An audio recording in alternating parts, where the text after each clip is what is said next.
आप सभी भाई बहनों का आज की आध्यात्मिक कक्षा में बहुत बहुत स्वागत है। आज की चर्चा का विषय है सतोगुण की तीन अवस्थाएं। आज की चर्चा करने से पूर्व आपको याद करा दें कि कल हमने जो एक वीडियो प्रसारित किया था वो था तमोगुण की तीन अवस्थाएं। क्योंकि आज का जो वीडियो है वो कल के वीडियो से एक संबंध रखता है और कल जो एक नया वीडियो भी आएगा उसका भी आज के वीडियो से और गुजरे हुए कल के वीडियो से भी संबंध बनाएगा। देखिए, हमने कोशिश तो की कि एक ही वीडियो में ये तीनों बातें, तीनों गुणों की बातें कर दी जाए, लेकिन क्योंकि हमने अपने इन गुणों की चर्चा को बहुत ही एक आसानी से दिखाना था ताकि एक साधारण मनुष्य को समझ में आ जाए। क्योंकि चित्रों में जो हमने इनको दर्शाया है वो बहुत ही एक सरल तरीके से, आकार से, शब्दों से, रंगों से, कि इतना सरल है कि मात्र इस चित्र को ही अगर आप ध्यान से देखते रहें, इस पर चिंतन करते रहें, तो आपको ये सभी बातें आपके अंतःकरण में सही सही ज्ञान स्थित कर देंगी। क्योंकि जब ज्ञान हमारे अंतःकरण में स्थित हो जाता है, यानी कि हमारी स्मृति में बना रहता है, तो फिर हमारे कर्मों में सुधार आने लगता है, हमारी दिनचर्या में सकारात्मक परिवर्तन आने लगते हैं, परमात्मा से हमारी सहज ही प्रीति होने लगती है और भौतिक भोगों से जो हमारा एक आवश्यकता से अधिक मोह होता है उनमें एक वैराग्य की उत्पत्ति होती है। देखिए, क्योंकि आपका हमारा एक स्थूल शरीर है, स्थूल शरीर की तो आवश्यकताओं से इनकार किया नहीं जा सकता, यानी कि हम सभी मनुष्यों की स्थूल शरीरों की कुछ ना कुछ आवश्यकताएं तो रहती हैं और इस स्थूल शरीर को जिंदा रखने के लिए कहो या चलाने के लिए या इसको क्रियाशील रखने के लिए, इसको स्वस्थ रखने के लिए हमें एक आवश्यक पदार्थ चाहिए, या दूसरे शब्दों में आप यूं भी समझ सकते हो कि हमें अपने स्थूल शरीर की आवश्यकताओं की पूर्ति तो करनी ही होती। लेकिन अक्सर ऐसा देखा जाता है कि अधिकांश मनुष्य इन आवश्यकताओं से आगे निकलकर प्रकृति के भोगों की ओर आकर्षित हो जाते हैं। और जब जब मनुष्य प्रकृति के भोगों से आकर्षित होने लगता है, क्योंकि प्रकृति के तो सभी पदार्थ ही तामसी हैं। देखिए, शास्त्रों में जो तीन गुणों की जो चर्चा आती है, तमोगुण, रजोगुण और सतोगुण, उन गुणों के साथ साथ इस बात पे जोर देकर कहा जाता है कि तमोगुण से 10 गुना अच्छा रजोगुण है। हालांकि रजोगुण की चर्चा हम कल करेंगे, आज हम केवल सतोगुण वाली ही चर्चा करने जा रहे हैं। क्योंकि सतोगुण की तीन अवस्थाएं केवल हमने आज के चित्र के अनुसार उन पर थोड़ी हमने चर्चा करनी है। और कल जो बीत चुका है, जो कल हमने वीडियो प्रसारित की थी, उसमें हमने तमोगुण की एक तीन अवस्थाओं का जिक्र किया था। ये क्रम हमने इसलिए ऐसा लिया है क्योंकि अनादिकाल से जो आपके हमारे देखने में आ रहा है वो यही क्रम है। पहले तमोगुण आता है, फिर सतोगुण आता है और उसके बाद फिर रजोगुण आता है और रजोगुण के बाद फिर पुनः तमोगुण आ जाता है। यानी कि ये पूरा एक जो 24 घंटे की जो एक दिनचर्या रहती है इन तीन गुणों की। देखिए, जैसे आपकी हमारी एक दिनचर्या रहती है, हमारी दिनचर्या तो परिवर्तित होती रहती है। कभी हमारे अंतःकरण में तमोगुण प्रधान हो जाता है, कभी रजोगुण प्रधान हो जाता है, कभी सतोगुण प्रधान हो जाता है। आज अभी आप जो आज की वीडियो आप सुनोगे तो आपका कुछ समय के लिए सतोगुण प्रधान होने लगेगा, आपके अंदर अच्छे अच्छे विचार उठने लगेंगे। लेकिन जैसे ही आप इस स्थिति से बाहर आते हैं, जब आप अपने व्यवहार में आते हैं, तो फिर आपकी स्थितियां बदलने लगती हैं, आपका अंतःकरण में परिवर्तन आने लगते हैं। आपका कभी तमोगुण प्रभावशाली हो जाता है, कभी रजोगुण प्रभावशाली हो जाता है। और जब जब हम एक सत्संग की बातें करते हैं तो फिर हमारा सतोगुण एक प्रभावशाली ढंग से काम करता है, क्योंकि इन गुणों की ऐसी ऐसी स्थितियां बनती हैं कि आपके और हमारे अंतःकरण जो अभी तक बन चुके हैं, देखिए जो पहले के अंतःकरण आपके हमारे बन चुके हैं वो सबके अलग अलग हैं, उनमें विभिन्नताएं पाई जाती हैं। ये विभिन्नताएं ही आपके हमारे स्वभाव को एक बताती हैं, हमारे संस्कारों को दर्शाती हैं। ये देखिए आजकल की बात नहीं है, ये तो अनादि काल से जब जब हमारे मनुष्य जोनी में जितने जितने बार जन्म होता है, हम जैसा जैसा संग करते हैं, जैसा जैसा हम अपने जीवन में व्यवहार रखते हैं, शास्त्रों का हम अध्ययन करते हैं, अपने मित्रगण, अपने गुरुजन, या जैसा जैसा हमारा संग होता है, फिर वैसा वैसा हमारा अंतःकरण बनता है। अंतःकरण में वैसा वैसा ही रंग चढ़ने लगता है और वैसे वैसे ही फिर हम बन जाते हैं, क्योंकि जैसे जैसे हमारे अंदर कारण शरीर में संस्कार बने होते हैं, वैसे ही फिर हमारे अंदर से फुरने उठते हैं सूक्ष्म शरीर में, और सूक्ष्म शरीर में जैसी जैसी वृत्तियां होती हैं, विचार बनते हैं, और वही फिर हमारे स्थूल शरीर की कर्मेंद्रियों को दिशा निर्देश देते रहते हैं। भाई अब ये वाला काम करो, अब ये वाला काम करो, या अब ये वाला भोग करो, अब दूसरे वाला भोग करो, अब तीसरे वाला भोग करो। इसी उधेड़ बिन में ही हमारी आपकी जो एक दिनचर्या बीतती है। दिनचर्या क्या, अगर आप इसको विस्तार से कहोगे तो इसी उधेड़ बुन में ही आपका हमारा एक जीवन समाप्त हो जाता है। और कभी कभी तो ऐसे लगता है ये तो कल की ही बात थी, और कब हमारा पूरा जीवन बीत जाता है। देखिए आपको और हमें, जिनको भी ये मनुष्य जोनी मिली हुई है, मनुष्य योनि में हम जितना परमात्मा का संग करते हैं, जितना सतोगुण का संग करते हैं, यानी जितना हम सतोगुण में अपने आप को स्थित कर लेते हैं, फिर उतनी ही हमारी आध्यात्मिक यात्रा आरंभ होती है। यदि मनुष्य अपने आप को सतोगुण से नीचे रजोगुण में स्थित कर लेते हैं, तो फिर देखिए रजोगुण तो पूरा संसार ही है। संसार में रजोगुण के आकर्षण तो पूर्ण रूप से छाए हुए हैं। हम जितना चाहे रजोगुण का संग कर सकते हैं। अगर हम मर्यादा में रहते हुए धर्मानुसार कर्म करते हैं, तब तो हम रजोगुण में ही अपने आप को स्थित कर सकते हैं। लेकिन अक्सर ऐसा देखा गया है, क्योंकि इतिहास इस बात का गवाह है कि जब जब मनुष्य रजोगुण में अपने आप को मर्यादा से अधिक लिप्त कर लेता है, तो फिर मनुष्य तमोगुणी बन जाता है। क्योंकि रजोगुण में जब वो भोगों में अधिक लिप्त रहता है, उसमें प्रमाद आने लगता है, फिर उसमें आलस्य आ जाता है, वह अपने कर्तव्य कर्मों से विमुख होने लगता है। और जब जब मनुष्य व्यसनी बन जाता है, तो फिर ऐसे में वो उन भोगों को लेने के लिए आवश्यक कार्य कर नहीं पाता, आवश्यक कर्म कर नहीं पाता। तब ऐसी स्थिति में भोगों का वेग उसको अन्य जीवों के साथ, अन्य मनुष्यों के साथ छल, कपट, ठगी, हेरा फेरी, हत्या जैसे अपराध करने से प्रेरित करता है, जिसके फलस्वरूप मनुष्य तमोगुनी बन जाता है। और तमोगुनी बनते ही फिर मनुष्य का जीवन अस्त व्यस्त हो जाता है, क्योंकि किए गए पाप कर्मों का कर्माशय बनता है, यानी कि पाप कर्मों की फिर अधिकता होने लगती है और पुण्य कर्मों की न्यूनता रह जाती है। तो ऐसे में इन पाप कर्मों के संस्कार भी बनने लगते हैं, यानी कि हमारे अंदर अशुभ संस्कार बनने लगते हैं, बुरे संस्कार बनने लगते हैं।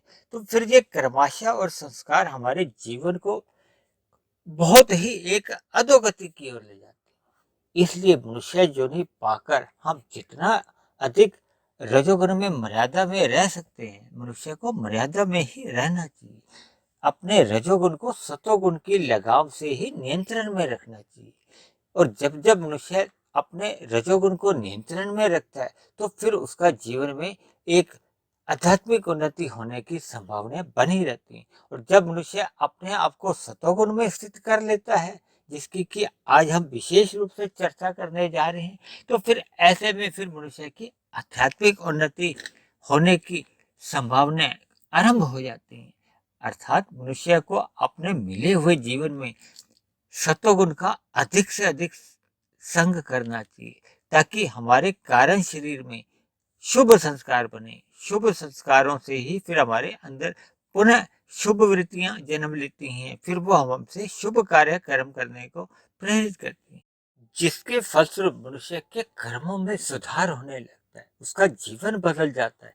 ये तभी संभव हो पाता है जब मनुष्य सत्वगुण का अधिक संग करता है।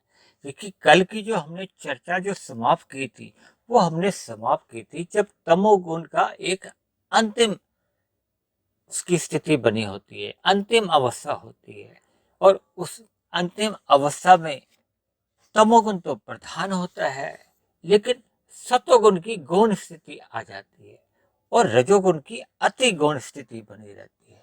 अब हम आगे की चर्चा में जो अब सत्वगुण का आरंभ हो जाता है, देखिए इससे पूर्व क्या था, पहले सत्वगुण गौण स्थिति में था। अब जैसे जैसे समय आगे बढ़ता है तो अब सत्वगुण की प्रधानता आरंभ हो जाती है। इसको हम अक्सर शास्त्रों में या एक साधारण बोलचाल में मनुष्य पो फटना भी कह देते हैं। यानी सत्वगुण की जो प्रारंभिक अवस्था है, इसमें सत्वगुण अब प्रधान अवस्था में आ जाता है, और तमोगुण क्योंकि जो अभी थोड़ा समय पहले ही अपनी प्रधान स्थिति से अब वो गौण स्थिति में चले जाते हैं, जबकि रजोगुण अभी अति गौण की स्थिति में रहता है। ऐसा कि हमने पहले भी कहा था कि रजोगुण क्रिया को दर्शाता है। जब जब हम किसी भी प्रकार के काम धंधे करते हैं, क्रिया करते हैं, वो रजोगुण के कारण होते हैं, क्योंकि अभी रजोगुण अति गौण की स्थिति में, इसलिए इस समय विशेष में हमें कोई कार्य विशेष होते हुए दिखाई नहीं देते, जबकि सत्वगुण तो प्रधान अवस्था में है। प्रधान अवस्था में होने के बावजूद भी अधिकांश लोग तो देखिए इस समय विशेष में भी नींद का सुख ले रहे होते हैं, यानी कि तमोगुणी नींद ले रहे होते हैं या रजोगुणी नींद ले रहे होते हैं, क्योंकि जो जो मनुष्य सतोगुणी नींद लेते हैं वो अक्सर वो फटने पे कह लो जब ब्रह्म मुहूर्त से पहले ही उठ जाते हैं, यानी कि वो अपने आप को जो ब्रह्म मुहूर्त का जो अगला समय आना है, यानी कि जो अगली अवस्था जो कि एक सतोगुण की एक शुद्धतम अवस्था होती है, इसी शुद्धतम अवस्था को ही शास्त्रों में ब्रह्म मुहूर्त का नाम दिया गया। देखिए, ब्रह्म शब्द परमात्मा के लिए इस्तेमाल आता है और मुहूर्त समय का दर्शाता है, तो इसका मतलब ये है कि ये परमात्मा का समय कहलाता है, यानी कि इस स्थिति से जब अगली स्थिति बनती है उसी को ही ब्रह्म मुहूर्त कहा जाता है, यानी कि परमात्मा का समय कह लो, जब प्रकृति का जो एक सतोगुण है उसकी एक सर्वोत्तम अवस्था आप मान सकते हो, यानी इस भौतिक प्रकृति में जो एक सर्वश्रेष्ठ समय है या सर्वोत्तम सतोगुण की जो अवस्था है वो ये ब्रह्म मुहूर्त की ही कहलाती है। इसीलिए इस चित्र में हमने जो एक अवस्था को किसी और अन्य गुण के साथ नहीं दिखाया, यानी कि इसमें हमने केवल और केवल सतोगुण की ही एक अवस्था का दिखाया। यहाँ पे रजोगुण भी दिखाई नहीं दे रहा आपको और तमोगुण भी दिखाई नहीं दे रहा। हो सकता है आपको ध्यान हो, तकरीबन हमने 2-1 महीने पहले हमने एक चर्चा की थी ब्रह्म मुहूर्त, जिसमें हमने 2 घंटे 40 मिनट की ही एक चर्चा को लेकर उसमें ब्रह्म मुहूर्त का जिक्र किया था, क्योंकि देखिए 24 घंटे में ये 3 गुण होते हैं 8-8 घंटे के, और 8-8 घंटे को फिर आगे 3-3 जो हमने स्थितियां दिखाई हैं या अवस्थाएं दिखाई हैं, तो वो लगभग 2 घंटे 40 मिनट की बन जाती है। इसीलिए हमने उस चर्चा विशेष में ब्रह्म मुहूर्त को 2 घंटे 40 मिनट का दर्शाया। देखिए, एक साधारण बोलचाल में जो आम एक व्यवहार में कहा जाता है वो 4 से 6 कह दिया जाता है। वो इसलिए कह दिया जाता है क्योंकि सूर्य का समय तो देखिए 12 महीने बदलता रहता है। सर्दियों में सूर्य निकलने का जो समय होता है वो तकरीबन 7:15 7:30 भी पहुंच जाता है, जबकि गर्मियों में ये 5:30 को बजे भी निकल आता है। तो लगभग पौने 2 घंटे का तो अंतर वैसे ही पड़ जाता है, और सूर्य निकलने से पूर्व का ही समय जो 2 घंटे 40 मिनट का होता है वो ब्रह्म मुहूर्त कहलाता है, यानी कि ये एक शुद्धतम अवस्था है जब ये सतोगुण तमोगुण से भी प्रभावित नहीं रहता और रजोगुण से भी नहीं प्रभावित रहता। देखिए, तमोगुण एक गुजरा हुआ गुण है और रजोगुण एक आने वाला गुण है, क्योंकि इन दोनों के बीच में ये दोनों ही गुण एक अल्प स्थिति में बने रहते हैं, यानी कि इनका प्रभाव इस समय विशेष में लगभग नहीं के बराबर होता। इसीलिए इस शुद्धतम समय को ही ब्रह्म मुहूर्त कह दिया जाता है। इसीलिए हमने चित्र में भी देखिए, आज के चित्र में भी और जो कल हमने जो तमोगुण का जो एक घोर तमोगुण दिखाया था, उसमें भी हमने उसी तमोगुण विशेष को दिखाया था। इसी तरह आज के चित्र में भी हमने केवल सत्वगुण विशेष को ही दिखाया। हालांकि देखिए, तीनों गुण शास्त्रों में कहा गया है कि तीनों गुण बने रहते हैं, लेकिन इस स्थिति विशेष में बहुत ही निम्न स्तर पे बने रहते हैं, तो इसलिए वो नहीं के बराबर ही मान लिए जाते हैं। इसलिए इस समय विशेष को ब्रह्म मुहूर्त कहा जाता है। ये ब्रह्म मुहूर्त हमारे केवल सूक्ष्म शरीर और कारण शरीर के सुधार के लिए नहीं है, हमारा आपका जो एक स्थूल शरीर है उसको भी एक शुद्ध जलवायु के दृष्टिकोण से भी एक अच्छा समय माना जाता है। अक्सर डॉक्टर लोग भी एक साधारण मनुष्य को ये एक सलाह देते हैं कि आपको सुबह की सैर करनी चाहिए, सुबह आपको पार्क में टहलना चाहिए, आपको थोड़ा व्यायाम करना चाहिए, यानी कि ये सभी बातें हमारे स्थूल शरीर के स्वस्थ रखने में भी सहायक होती हैं। जबकि आपका हमारा जो जीवन मिला है, ये तो हमें अपने सूक्ष्म शरीर और कारण शरीर में जो अशुद्धता आ चुकी है, हम उस अशुद्धता को जितना अधिक दूर ब्रह्म मुहूर्त में कर सकते हैं। वो दिन में जब रजोगुण चल रहा होता है और शाम को या रात को जब तमोगुण की प्रधानता होती है, तो ऐसे प्रतिकूल समय में फिर हमें अपने कारण शरीर को संवारने के लिए, यानी कि अपने संस्कारों को दग्ध बीज करने के लिए कहो, जब परमात्मा का चिंतन करने मात्र के लिए वो एक अनुकूल परिस्थितियां नहीं होती, तो फिर जब अनुकूल परिस्थितियां नहीं होती तो फिर मनुष्य को अधिक परिश्रम करना होता है। देखिए, सुबह ब्रह्म मुहूर्त में परमात्मा की ओर से कहो, जब प्रकृति की ओर से एक अनुकूल परिस्थितियां होती हैं, जब अनुकूल परिस्थितियां होती हैं तो फिर हमें कम मेहनत करनी पड़ती है, क्योंकि प्रकृति की तरफ से ही ऐसी अनुकूलताएं मिल जाती हैं, तो फिर हमें थोड़ी मेहनत करने पे ही अधिक फल मिलता है। देखिए, मैं अक्सर ऐसा भी कहता हूँ कि सुबह तो आप जितना परमात्मा से जुड़ सकते हो, आपको रस पीने को मिलेगा।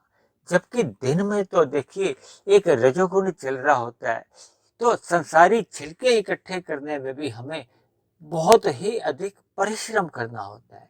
यानी कि मैंने परमात्मा को एक रस के साथ जोड़ा है और संसार के एक भौतिक लाभों को मात्र एक छिलकों की संज्ञा दी है, ताकि हम एक भौतिक प्रकृति को एक मर्यादा में ही संग करें, ताकि आपके हमारे जो स्थूल शरीर की केवल आवश्यकताओं की पूर्ति होती रहे। यानी कि हमें ब्रह्म मुहूर्त का जो मिला हुआ अवसर है उसका भरपूर लाभ उठाना चाहिए।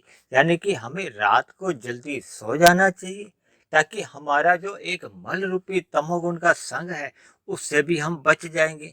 और जब हम रात को जल्दी सो जाते हैं तो फिर सुबह सहज ही परमात्मा की ओर से कहो या प्रकृति की ओर से या हमारे आपके स्थूल शरीर की एक ऐसी व्यवस्था रहती है कि फिर हमारी सुबह जल्दी नींद खुल जाती है। अगर हम रात को अधिक देर तक जागते रहते हैं तो ऐसे में तमोगुण का मल रूपी संग भी हमारे साथ चढ़ता जाता है, और फिर लेट सोने से फिर हम सुबह अधिक लेट उठते हैं। देरी से उठने के कारण ही तब तक ये जो ब्रह्म मुहूर्त का समय होता है, यानी कि शुद्धतम सतोगुण का जो एक अवस्था होती है, वो तब तक वो समय निकल चुका होता है, और उसके बाद का तो फिर जो समय होता है उस समय का हमें कोई विशेष लाभ हम उठा नहीं पाते। यानी कि हम सभी मनुष्यों को परमात्मा का अधिक से अधिक संग ब्रह्म मुहूर्त में तो करना ही चाहिए, क्योंकि ब्रह्म मुहूर्त में हम जितना भी सत्संग करते हैं, स्वाध्याय करते हैं, परमात्मा का ध्यान लगाते हैं, या परमात्मा की ओर हम अपने आप को जितना भी सम्मुख करते हैं, उसका हमें बहुत ही अधिक लाभ मिलता है। देखिए, मैं तो अक्सर आपको इस बात से बार बार कहता हूँ, अभी तक जो मैंने 450 के आसपास जो वीडियो बनाई है और विभिन्न जो मैं लेख लिखता हूँ परमात्मा के ऊपर, आत्मा के ऊपर या प्रकृति के ये जो सतोगुण, रजोगुण और तमोगुण के ऊपर, हमारे आपके जो 3 शरीर हैं, स्थूल शरीर, सूक्ष्म शरीर और कारण शरीर, इन सभी विषयों पर जितनी भी मैं बातें लिख पाता हूँ, वो परमात्मा की प्रेरणा से ही लिख पाने में सक्षम रहता हूँ। क्योंकि मैं पिछले 20-22 वर्षों से मेरी भी ये कोशिश बनी रहती है कि मैं 1, डेढ़, 2 बजे तक उठ जाऊँ और फिर उसके बाद जो अनुकूल परिस्थितियाँ मिलती हैं, उसमें शास्त्रों का अध्ययन करने के लिए, महापुरुषों का सत्संग सुनने के लिए या परमात्मा के बारे में हम जितना कुछ भी लिखते हैं या चिंतन करते हैं, तो फिर परमात्मा की सम्मुखता हमारी बढ़ने लगती है। इन सभी बातों से फिर मनुष्य का एक रजोगुण मर्यादा में रहता है और तमोगुण का जो एक मल रूपी संग है, मनुष्य उससे भी बच जाता है। यानी कि मनुष्य की आध्यात्मिक उन्नति दिन प्रतिदिन अग्रसर होती रहती है, बढ़ती जाती है। क्योंकि आपको और हमें ये जो मनुष्य योनि मिली है, ये आध्यात्मिक उन्नति करने के लिए मिली है, न कि भौतिक उन्नति। क्योंकि भौतिक उन्नति मरने के साथ ही समाप्त हो जाती है, जबकि की गई आध्यात्मिक उन्नति मरने के बाद भी सुरक्षित बनी रहती है। इसलिए मेरी आप सभी भाई बहनों से विनती है कि परमात्मा का ये जो ब्रह्म मुहूर्त है, जो प्रकृति का एक वरदान भी है, इस ब्रह्म मुहूर्त का हम सभी मनुष्यों को एक भरपूर संग करना चाहिए, लाभ उठाना चाहिए, ताकि हमारे जीवन में जितनी भी बुराइयां हैं, वो सभी बुराइयां धीरे धीरे समाप्त होने लगेंगी और हमारा परमात्मा से एक प्रीति होने लगेगी। अब हम बात करते हैं तीसरी अवस्था की, जब सतोगुण अभी भी प्रधान अवस्था में रहता है, लेकिन अब तमोगुण अति गौण की स्थिति में चले जाता है और रजोगुण गौण की स्थिति में आ जाता है। देखिए इसका क्या अभिप्राय होता है कि सतोगुण की तो अभी प्रधान अवस्था है, यानी कि अभी वो प्रधान स्थिति में ही है, और रजोगुण क्योंकि अब गौण स्थिति में आ गया, तो इसलिए हम अपने व्यवहार में देखते हैं कि कई प्रकार के व्यवसाय करने वाले या अपने अपने काम धंधों में जाने वाले इस रजोगुण की तैयारी में लग जाते हैं। यानी कि अब रजोगुण के कारण ही लोगों में क्रियाकलाप होने कुछ दिखाई देने लगते हैं। तो इसका अभिप्राय यह है कि अब रजोगुण गौण स्थिति में आ जाता है। जी, रजोगुण के कारण ही हम सभी के घरों में जो नाश्ते की तैयारी होती है या जो हम नहाने धोने में जो क्रियाकलाप करते हैं, ये सभी रजोगुण के कारण ही होती है।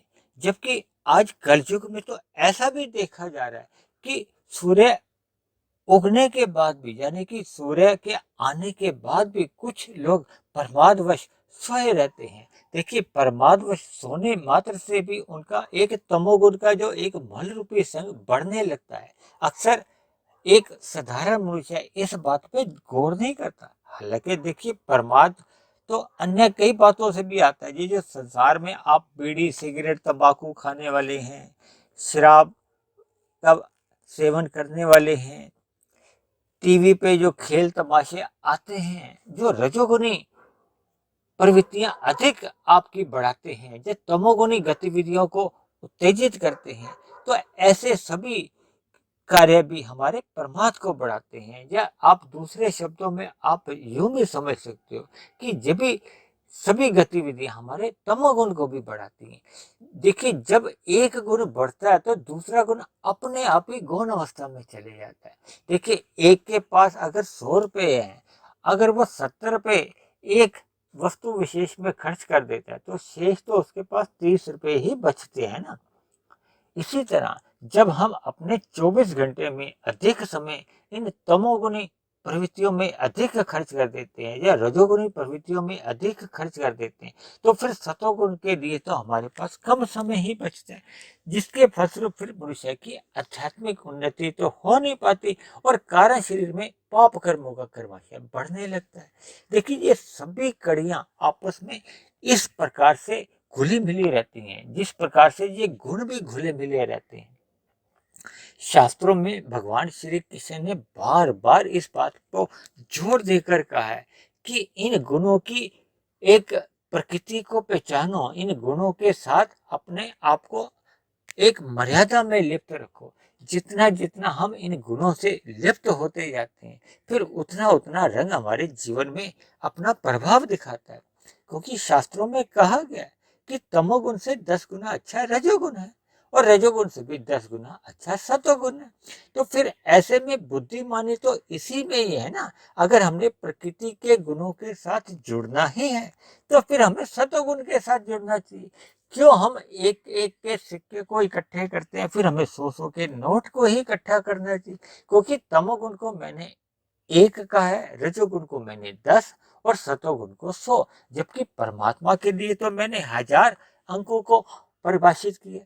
यानी कि मनुष्य को अपने मिले हुए जीवन में परमात्मा को पाने के लिए, यानी कि 1000 अंक को मंजिल रूप में हमें रखना चाहिए, और 100 में अपने आप को स्थित करना चाहिए, ताकि हम मल रूपी जो 1 है और 10 को भी मर्यादा में रखते हुए अपने जीवन को एक व्यवस्थित कर सकते हैं। ये तभी संभव होता है जब मनुष्य अपने मिले हुए जीवन में अपनी दिनचर्या को और ब्रह्म मुहूर्त का तो मिले हुए समय का तो हम 100% अपने जीवन में लाभ उठाएं। ऐसी शुभ स्थितियां आप सभी भाई बहनों के जीवन में भी जल्द से जल्द बने, ताकि हम ब्रह्म मुहूर्त का संग तो अवश्य ही करें, ताकि हमारे जीवन में आध्यात्मिक उन्नति सहज ही होने लगे। इन्हीं शब्दों के साथ आज की चर्चा को अब हम यही विश्राम देते हैं। आप किसी भाई बहन का कोई प्रश्न हो, कोई मेरी कही गई बात आपको समझ नहीं आई हो, या मेरी कही गई बात आपको तर्क संगत सही नहीं लगती हो, तो आप नीचे दिए गए कमेंट्स बॉक्स पर आप अपने प्रश्न या विचार या सुझाव या कोई आपत्ति आप कमेंट्स बॉक्स पर जाकर आप लिख सकते हैं। और यदि मेरे बने हुए ये वीडियो आपके दिल को छूते हों, आपके जीवन में सकारात्मक परिवर्तन आने लगे हों, परमात्मा में आपकी प्रीति जग गई हो, आपके ज्ञान में वृद्धि हो रही हो, तो मेरी आप सभी भाई बहनों से विनती है कि आप मेरे इस आध्यात्मिक ज्ञानात्मक चैनल को स्वयं भी सब्सक्राइब करें, व अन्य जिज्ञासु भाई बहनों को भी इस आध्यात्मिक ज्ञानात्मक चैनल से जोड़ने का प्रयास करें।